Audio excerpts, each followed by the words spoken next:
Bienvenidas. Esto es Feminismos en Plural.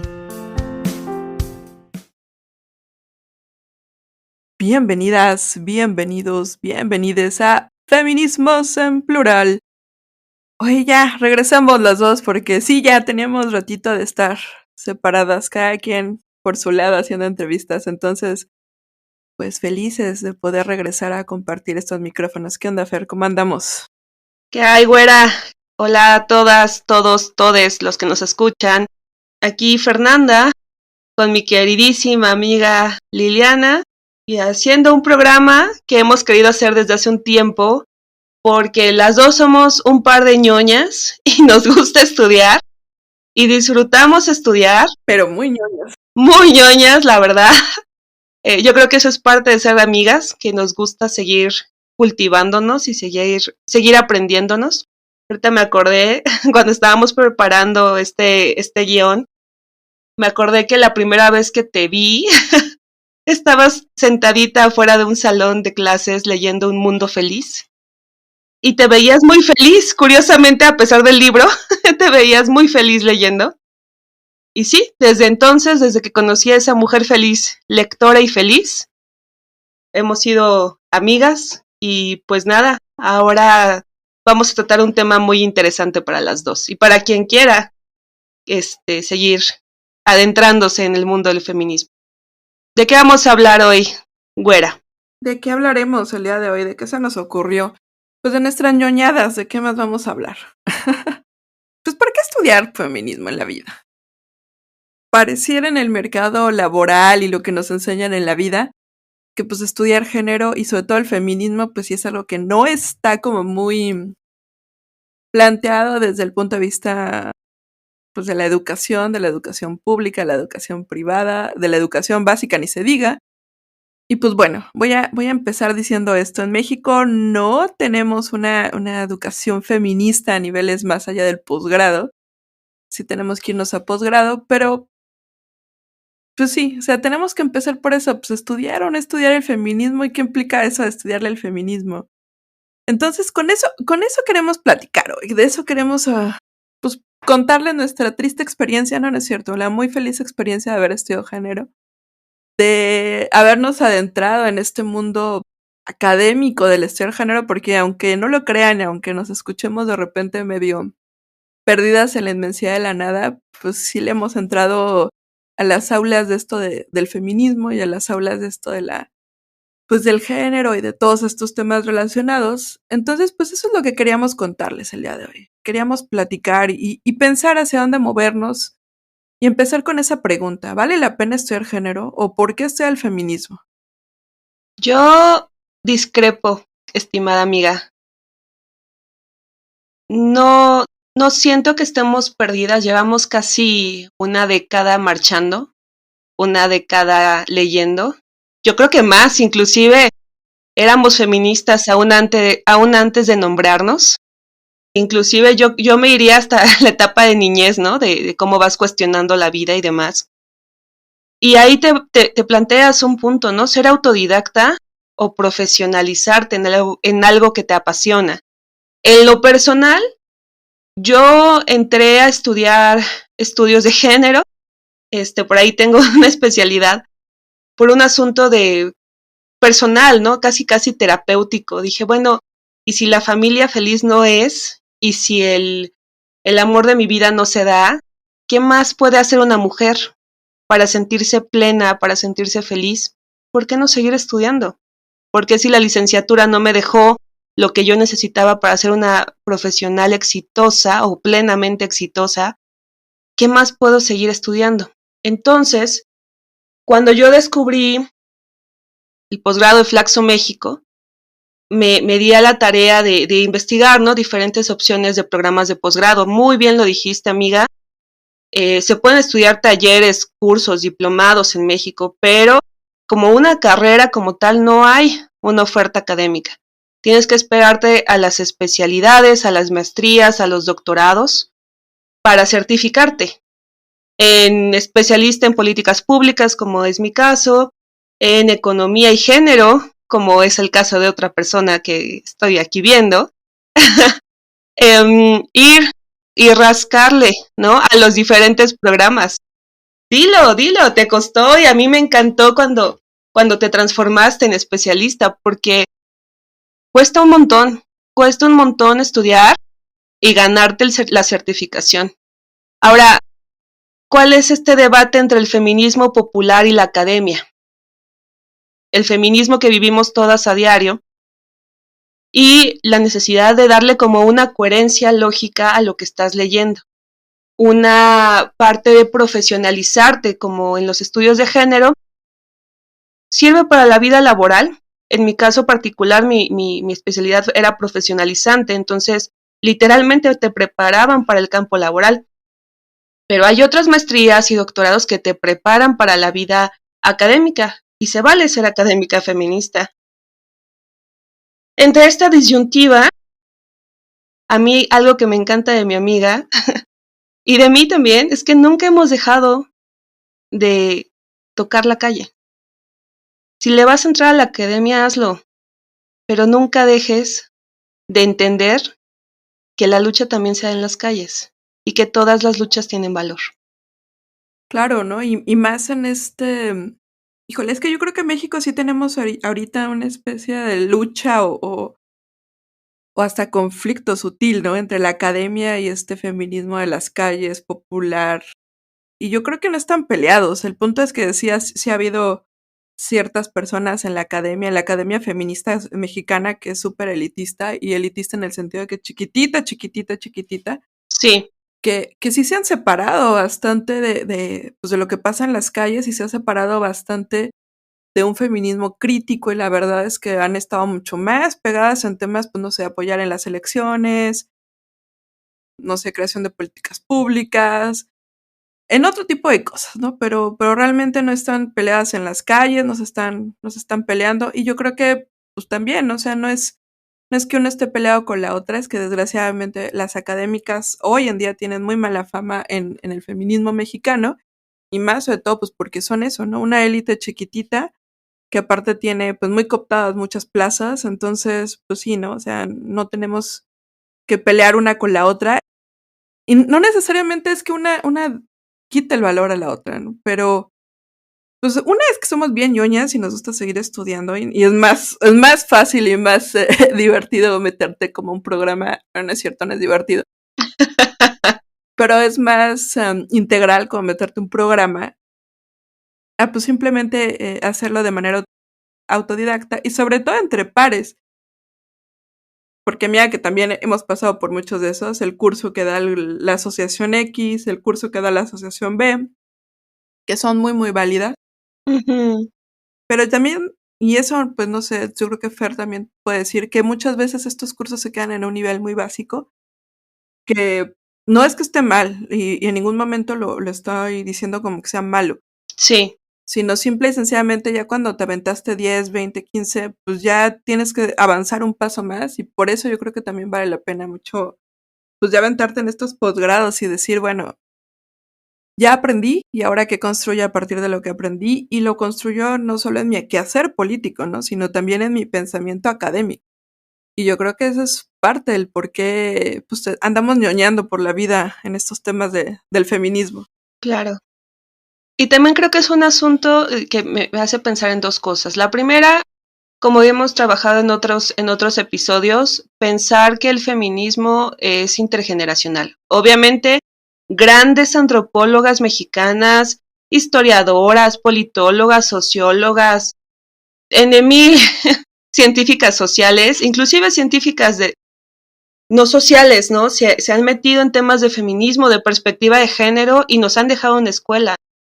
Y no hay por qué minimizar su lucha o su legado, al contrario, gracias a ellas existen muchos de los programas como los que imparten en la Ibero, en la UNAM, en Flaxo, en Colmex, en la UAM, en las universidades estatales. Por ejemplo, el caso de Nayarit. Recientemente tengo una conocida que acaba de graduarse, es la primera generación en la Universidad Autónoma de Nayarit, en Chiapas, en el Estado de México, en Veracruz. Bueno, hay un montón de ofertas y la oferta sigue creciendo, lo cual me lleva a pensar en un segundo punto.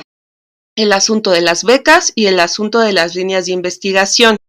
¿Cuánto tiempo tuvo que pasar para que en la máxima casa de estudios, en la UNAM, existiera la oportunidad, la perspectiva y la importancia de entender que necesitábamos posgrados y especialidades y doctorados y maestrías en género? Yo hace muchos años, casi recién salida de la carrera, tomé un pequeñísimo diplomado de introducción a los feminismos, era en línea, y era de buen nivel, no lo voy a negar, conocí feminismo chicano, conocí muchas opciones de feminismos que hay, pero era algo así como perdido en el Sage y lo tomé como pues porque estaba buscando oferta educativa, ¿no? Pero fue más como por mi insistencia propia, ¿no? Personal. Pero realmente, ¿cuáles son las líneas de investigación que predominan en estos posgrados, ¿no? Es lo mismo hablar de maestría en estudios de la mujer a Claro. doctorado en estudios feministas, ¿no? No es lo mismo el plan de estudio de una maestría académica o ¿cómo lo puedo decir? En artes, como podría decir en otras instituciones, estas de investigación a una... Sí, de especialidad y o sea, que te diseñan todo tu currículum. Una maestría como más profesionalizante también, ¿no? Que son... En torno a la profesionalización. En políticas públicas. O en torno a la academia, ¿no? Lo que quieren es ver cuántos publicas y qué publicas. Inclusive las líneas de investigación, estas nuevas propuestas de la UNAM que traen de nuevas masculinidades y teoría queer, pues chido el viaje, ¿no? Como quién está armando atrás los currículum, qué es lo que quieren que aprendas y para qué. En cuanto a la oferta privada, inclusive la pública, ¿no? Con estas oportunidades del CONACYT, no sé si los posgrados en la UAM y en la UNAM y en las estatales contemplan becas CONACYT, realmente lo desconozco, pero en las privadas, muy bien lo dijo mi compañera, es una élite. Y las poquísimas que no tenemos dependientes económicos y que decimos, órale, en lugar de irme de viaje o en lugar de comprarme el vestido o en lugar de apoyar o no sé, hacer 1000 cosas con tu dinero, me voy a pagar una especialidad, terminas invirtiéndole bastante dinero porque no solamente es la colegiatura y la inscripción, son los libros, son los congresos, son los eventos, son hacer el cafecito, el lobby, bueno, es realmente una súper demanda de tiempo, de energía, de dinero, que te habla mucho de cómo se ha ido diversificando la oferta real. Ahora, en cuanto a lo que te ofrece la UNAM, insisto, especialidades en género y derecho, en economía, como en el caso de mi compita la Lili, y ahí ¿qué observas, Lili? ¿Qué puedes observar de los perfiles de las mujeres que entran a este tipo de especialidades? Mira, primero que nada es el tema de para qué te metes. Yo estuve en la economía, que es una de las mejores, me atrevo a decir, pero chiquitita. Y las que entran, muchas están ahí para titularse, es decir, por opción de titulación. Uh-huh. No es necesariamente que estén buscando realmente una profesionalización en el feminismo. Y las otras que están ahí traen un perfil bárbaro, o sea, traen ya mucha crítica y se están metiendo porque saben que se están dando el gusto de meterse. Uh-huh. Y es un dulcecito en la vida y las vas a encontrar ahí, no sé, sin ser peyorativa, pero sin estar echando la hueva, o sea, van a ser perfiles que van a estar en la medida de su tiempo libre, lo van a dedicar a eso. Y la verdad es que para este tipo de personas es un dulcecito, es pues una cosa que se saborea en el sentido que son de las pocas cosas donde realmente te vas a sentar a hablar de feminismo, te vas a sentar a hablar de economía, te vas a sentar hablando de cosas. Entonces es como muy, muy interesante porque te vas a topar con esas dos caras de la vida. Uh-huh. Y además con perfiles, en el caso mío, muy radicales, y lo digo en el sentido, pues no en el sentido de que vamos a ir a quemar en todos lados, que bueno. Que también, no digas mentiras. O sea, sí, pero no. En el sentido de una teoría feminista radical, esta de, pues muy de los 60 y también una teoría feminista muy marxista. Entonces, pues son esas también las corrientes que están alimentando el pensamiento de este feminismo crítico que está en las especialidades, o por lo menos en la que yo me topé, porque tampoco voy a hablar, no sé, de otras que no conozco. No conozco otra, de hecho. Uh-huh. No, en mi caso particular, por ejemplo, yo en Flaxo creo que sí es importante ahí hablar del tema del edadismo. Muchas personas que se dedican a la academia dicen, no, pues termino la carrera y entro a la especialidad, y termino la especialidad y va a la maestría, y termino la maestría y va el doctorado y el postdoctorado y bla, bla, bla, bla. Chido tu viaje. Hay mujeres que les costó un montón de trabajo cuidar a sus hijos solas, y ya grandes en sus 40s, inclusive en sus 50s, se atreven a darse este gusto, como tú dices, ¿no? Este dulcecito, y decir, ¿sabes qué? Yo voy a entrar porque yo ya sé, pero el mundo desafortunadamente quiere el certificado. Y aunque yo ya sé, aunque yo ya he redactado, me acuerdo mucho de una compañera a la que admiro mucho de Flaxo, ella ayudó, coadyuvó en la redacción de la ley de erradicación, a favor de la erradicación de las violencias en contra de las mujeres a nivel federal. O sea, era un monstruote de mujer, ¿no? Claro. Y le faltaba el certificado. Entonces entra ahí como para certificarse, ¿no? No es que no sepa, es que así funciona también el mercado laboral, y entonces si voy a hacer una maestría, pues lo voy a hacer en algo que a mí me guste. Eso por un lado. También por otro, el tiempo que tienen las mujeres en edad reproductiva después de terminado la carrera para poder dedicarle a los estudios. Yo recuerdo muchas que eran madres solteras, o recuerdo mucho a unas que de plano dijeron yo no voy a tener hijos, lo cual se vale perfectamente, pero sí te hace pensar qué tipo de mujeres alcanzan este nivel de grados de estudio.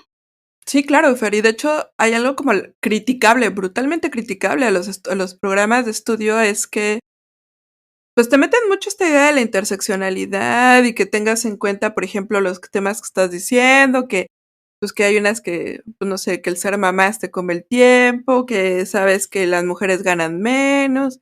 Es decir, todo eso lo ves en el bendito plan de estudios, en el que quieran, ¿eh? O sea, no te estoy diciendo desde la institución más privada hasta la institución pública, pues te va a enseñar eso, lo más básico. Pero del otro lado, desde un lado de la construcción institucional, hay cero empatía para la construcción de becas, para la construcción, híjole, de tiempos más flexibles. O sea, eso sí es como muy, muy contradictorio e interesante de las academias. Pero bueno. Ahí el asunto también un poco choca con la cuestión de la eficiencia terminal de algunos de los programas. En la mayoría obviamente te van a pedir tesis. En las especialidades es casi siempre un trabajo final, no necesariamente una tesis, dependiendo el espacio educativo. Pero en maestría y doctorado hacer una tesis es otro nivel. Realmente es otro nivel de esfuerzo intelectual. Lo decimos con toda conocimiento de causa. Es muy cansado, es extenuante. Y si tú tienes al marido, al niño, al papá enfermo, créanme que no está tan fácil. Por una parte. Por otro, becas excepcionales. A mí me tocó ahí en Flaxo que tal cual, ¿no? Se le otorgaron a la beca que estaba, la única beca que estaba disponible fue para una mujer que llevaba más de, no les miento, 20 años trabajando en cuestiones de activismo a favor del derecho a decidir. Y ahí es cuando dices, no, pues claro, esta mujer se la ha ganado a pulso la beca. Ahora, en cuanto a eficiencia terminal, insisto, los posgrados te sirven para organizar tus ideas, para conocer otros puntos de vista, para socializar tus conocimientos y sobre todo para actualizarte en muchos temas que tú desconoces. Sin embargo, no es lo mismo el nivel de consolidación de algunos programas de las grandes casas y con grandes presupuestos, grandes academias con grandes presupuestos, a lo que se está haciendo en los niveles estatales. Creo que sí es importante reconocer el esfuerzo de nuestras amigas, hermanas, colegas, que de alguna manera están sacando adelante el programa con su primera generación, y a la vez están siendo como un poco el conejillo de indias, ¿no? De la propia institución, Porque así empiezan los programas académicos. Los programas de excelencia se construyen a lo largo del tiempo, no es algo que emerge, pum, se acabó. No, así no funciona. A nivel licenciatura, yo me he encontrado, hice una investigación al menos en la UNAM, y hay una que otra clase. Sí, materias. Asignatura, medio perdida por ahí, que no necesariamente alcanza a abarcar la complejidad del movimiento, obviamente, pero así como, bueno, yo en mi caso en la UNAM encontré en Facultad de Arquitectura, una de muy reciente creación, también encontré algunas, esta lógica, ¿no? De la transversalización de la perspectiva de género, se supone que tiene que atravesar todos los programas y hay muchos programas donde... No lo ves. Pues no, así no funciona, ¿no? Entonces, la profesionalización y el convertirnos en académicas sirve para muchas cosas, pero en nuestro caso personal tiene que tener una repercusión en la sociedad. Si tú eres investigadora, comparte tu conocimiento, haz difusión. No solamente te quedes en la parte de redactar un artículo. Acepta que hay personas que pueden saber más de un tema o de otro tema, pero que lo que tú sabes tiene un valor. Darnos ese valor de publicar, darnos ese valor más allá de la tesis. O sea, la tesis es un monstruo que nos aterra durante toda la maestría, todo el doctorado. Date la oportunidad de hacer artículos de difusión, no necesariamente académicos. O sea, de verdad, entrenle a las revistas cotidianas. En la mañana platicaba con una conocida los boletines estudiantiles, por ejemplo, los periódicos estudiantiles, las minicolumnas en el periódico casero que tienes con tus amigas. Todas esas cosas, inclusive, muy recientemente he encontrado talleres así que están dirigidos por maestras y por especialistas en estudios de género. Qué padre que lleven su conocimiento a personas que quizás no les interesa hacer una maestría, pero sí les interesa saber más sobre, no sé, ecofeminismo, anarcofeminismo, feminismo liberal, feminismo aplicado a los derechos. Yo me acuerdo mucho el Observatorio de Género de hace unos, creo que es de la UNAM. Sí, de la UNAM. Recibió más de 22,000 solicitudes, ¿te acuerdas? Más de 22,000 solicitudes para entrar a un curso sobre derecho y violencias de género, cómo defenderte. Ese es el hambre que tenemos las mexicanas por conocer más. Trascendiendo el nivel nacional, cuando estudias en el extranjero, ¿alguien ha buscado oferta en el extranjero? Yo conozco a alguien que sí, esta es la pequeña Lili. Sí, no, el extranjero es distinto, es que les voy a decir la verdad, nosotros arrancamos con una severa discrepancia o desventaja contra el extranjero y es que nosotras no podemos estudiar la licenciatura en género. Uh-huh. Ese es el primer gran problema, no podemos estudiar la licenciatura en género porque en México no hay licenciaturas en género. Entonces, pues entramos con con una licenciatura y un currículum que carece de eso. Y luego cuando nos topamos en el extranjero, pues tampoco los temas de investigación van a ser iguales. Y, híjole, es que hablar del extranjero es... si hablar de México es grande, en el extranjero es brutalmente enorme. Y empiezan las preguntas, ¿hacia dónde te mueves? Porque, sobre todo para hablar como del extranjero, pues dices, bueno, siempre tenemos esa cosquillita de que lo que nos venden las películas, ¿no? De Estados Unidos y la liga, y yo qué sé, que quiero acabar en Harvard, o no sé, estas universidades famosas que tienen muy buen marketing. La verdad es que es más marketing que otra cosa, pero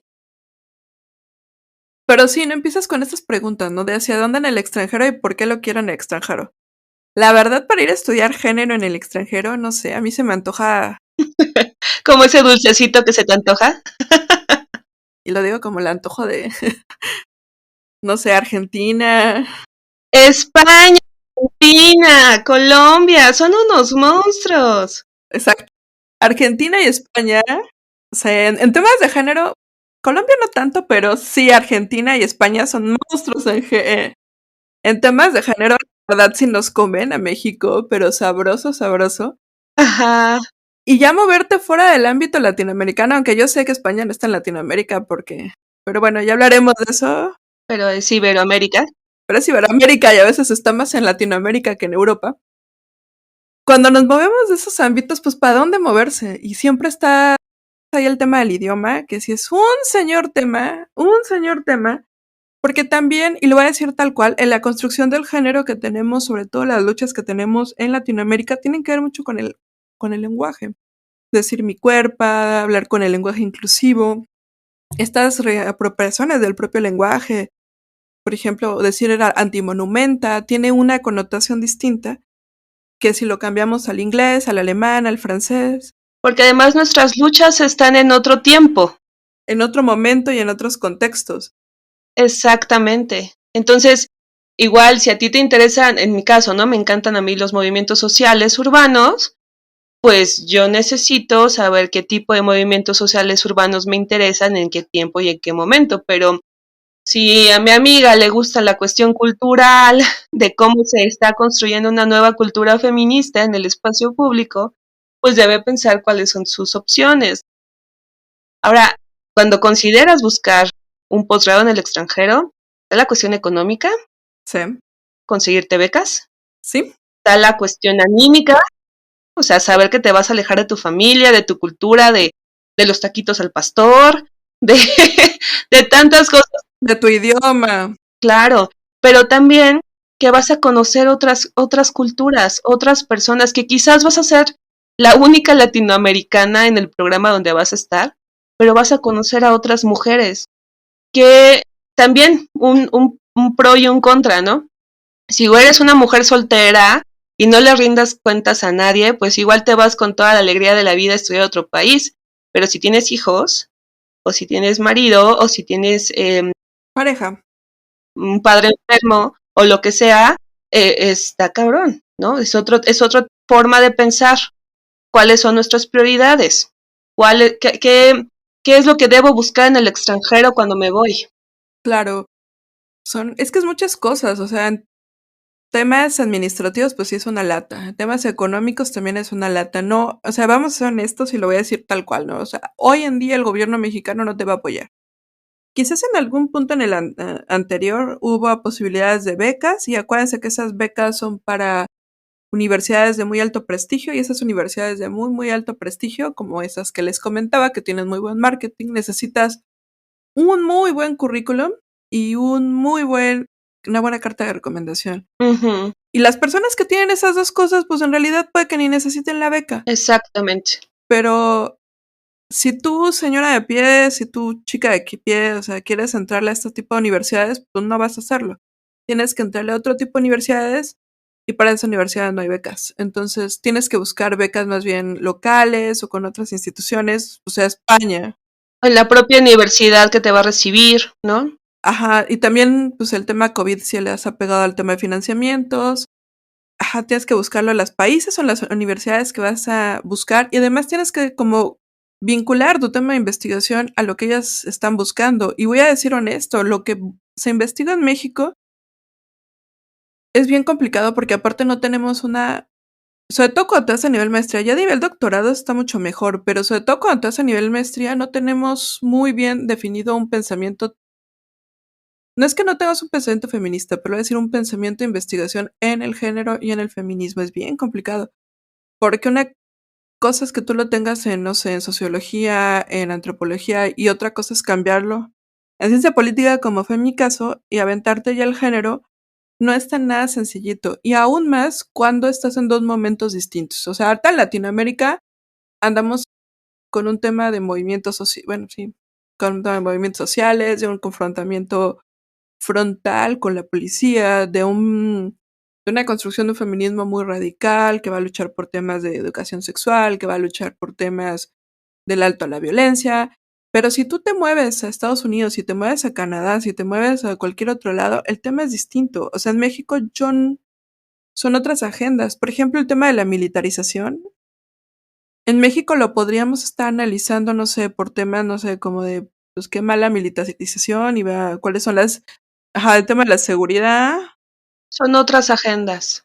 Ajá, y aparte, o sea, vamos a ponerlo que desde perspectiva de género, a lo mejor lo estaríamos investigando de cómo nos afecta, no sé, en el tema de violencias hacia las mujeres por parte de los cuerpos militares, etcétera.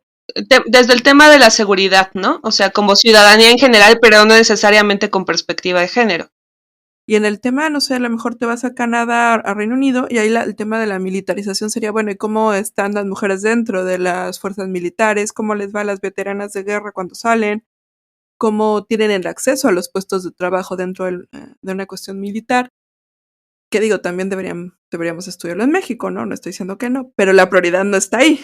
Ajá, no, y probablemente sí los estarían estudiando alguna que otra persona, pero no es un tema 100% dentro de nuestra agenda, ¿no? Acá tenemos otros problemas. Otras prioridades. Cada región tiene sus problemas y le da prioridad de atención a cada uno de los problemas. No es minimizar o maximizar un problema, simplemente lo construimos diferente. Ahora, algo que dijiste muy cierto, a mí en eso sí yo creo que es muy importante reconocer el trabajo que han hecho en la UNAM. No voy a decir rectoría, porque rectoría se cuece aparte. Y muchas instituciones se cuecen aparte al interior del UNAM, pero el CIEG ha avanzado muchísimo, nos ha brindado muchas opciones a las que llegamos a estudiar en la UNAM en materia de cómo hacer investigación feminista, cómo hacer investigación seria. Hace unas semanas, creo que fue la semana pasada o antepasada, escuché no recuerdo, es que tiene un nombre súper, porque además impronunciable su nombre, pero bueno, quien dirige el programa de igualdad de género en la UNAM, estaba en una reunión con gente de otras universidades y francamente presentó un muy buen avance en términos de avance sectorial, ¿no? De cómo van avanzando en cada cuestión de las escuelas y demás. De fondo, lo que estamos viendo es una respuesta institucional a un problema de género que se identificó y se reconoció a partir de la movilización estudiantil y a partir del empuje de muchas generaciones de docentes, de estudiantes y de trabajadoras que dijeron, ya no más, ya estamos cansadas. Entonces, con ese reconocimiento, la UNAM tuvo que acomodarse, tuvo que empezar a dar respuesta en cuanto a programas institucionales y a generar una oferta educativa real. Acorde. Uh-huh. Exacto, acorde a los tiempos. Insistimos, cuando nosotros estudiamos la licenciatura, hubiéramos dado de brincos, sí, de felicidad, de haber podido encontrar una maestra que por lo menos en la intimidad de un salón de clases dijera abiertamente soy feminista. Sí. Eso no nos pasó a nosotras.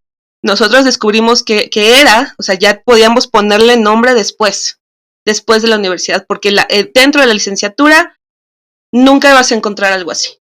Las nuevas generaciones de maestras y algunos que otros varones están intentando por lo menos deconstruirse, y eso creo que es algo muy importante en la universidad. Claro, y es interesante, y yo creo que la gran virtud de eso, ¿por qué estudiar género? Va a ser ese, encontrar y deconstruirte y empezar a ponerle nombre a todas estas historias que tenemos y también entender, híjole, es que el feminismo es riquísimo en su pluralidad y entender esas pluralidades. Y de hecho, una de las grandes virtudes de estudiar en el extranjero es que aprendes que hay otras formas de construir el género a razón de la raza, que no es lo mismo que en México, desde África, la India, Japón, Corea.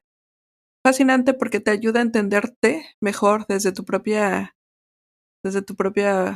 particularidad, ¿no? Como decía Patricia Hill Collins, siempre que se piense en lo local hay que pensar en lo internacional, y cuando se piensa en lo internacional hay que pensar en lo local. Entonces, eso es maravilloso.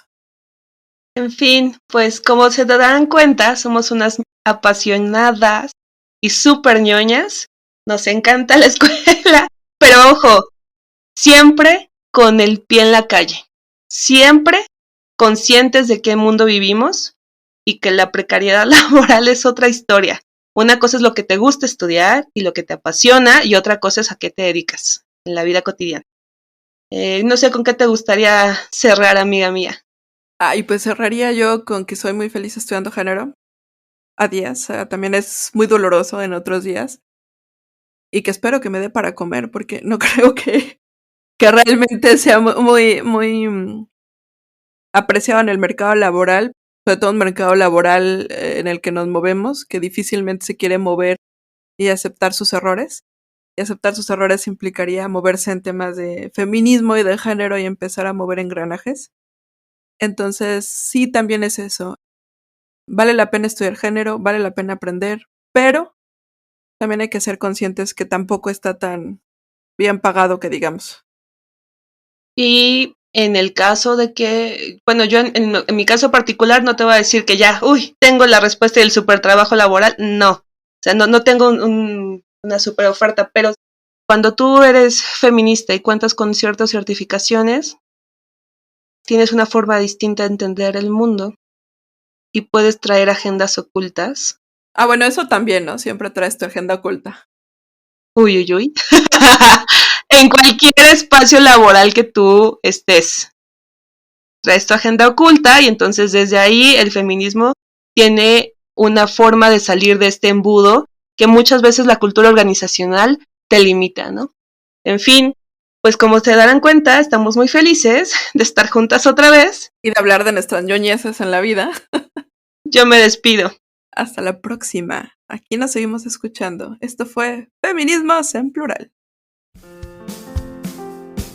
Gracias por escucharnos. Hasta la próxima semana. Síguenos en nuestras redes sociales: Facebook, Twitter, YouTube e Instagram.